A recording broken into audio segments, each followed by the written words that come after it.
For an LP, the moment a distribution gets paused is often more revealing than the moment it gets restored.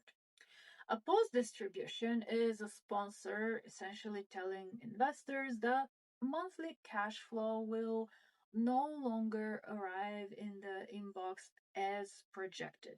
And the reasons vary. Operating shortfalls, reserve build up for a coming unexpected expense, capital expenditures, refi coming up, compliance with lender requirements. Each reason has different implications for whether the deal is healing or hemorrhaging. And the pause itself is not the diagnosis. The pause is usually the symptom.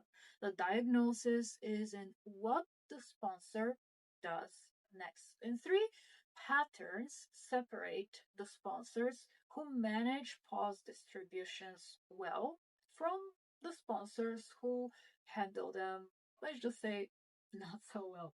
The first pattern is timing of the communication process. A well run pause distribution is communicated to investors before the pause happens, long before it happens, with reasoning behind it, with a projected duration, action plan for the solution, financial information that effectively supports the decision.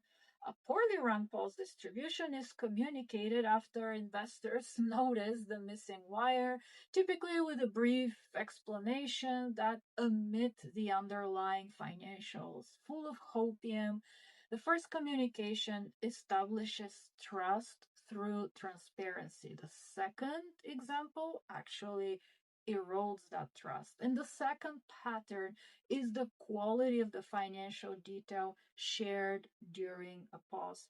A well run pause includes monthly or quarterly financial packages showing in great detail the trailing income, the expenses, the debt service, the reserves, projection variance. The investor can see clearly what is happening, model their own scenarios if they would like, and form their own view. A poorly run pause includes high level narratives without supporting the numbers and full of optimism. The investor is asked effectively to trust the sponsor's framing without the data to verify it. The third pattern is the conditions for restoration. A well run pause is paired with specific conditions under which distributions will resume. NOI reaches a defined level, for example, or reserves reach a defined floor, refinance closes if it was event driven, a milestone is hit. The conditions are stated upfront and measured and tracked transparently.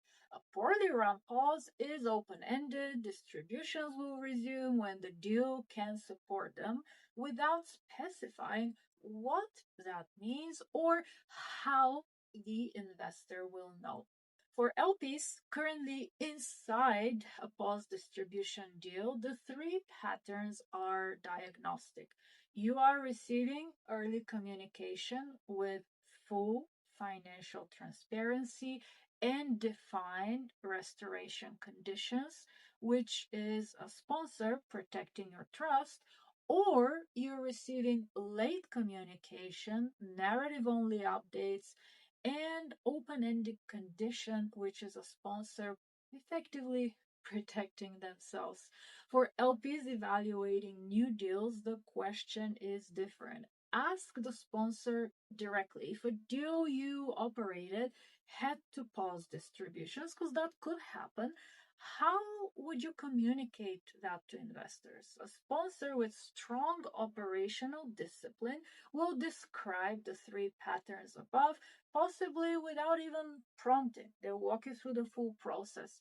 A sponsor without that discipline will speak more in general terms about doing their best and hoping that things will turn around. The question is not whether a sponsor will ever face pause distribution. That just comes with the business. The question is what their handling of one tells you about their character under pressure. What does the communication look like in deals where you have seen distributions paused? Share in the comments below or message me one on one. The Busy Professionals Guide covers pause distributions and how to evaluate them in part 7. Link to the book is in the comments.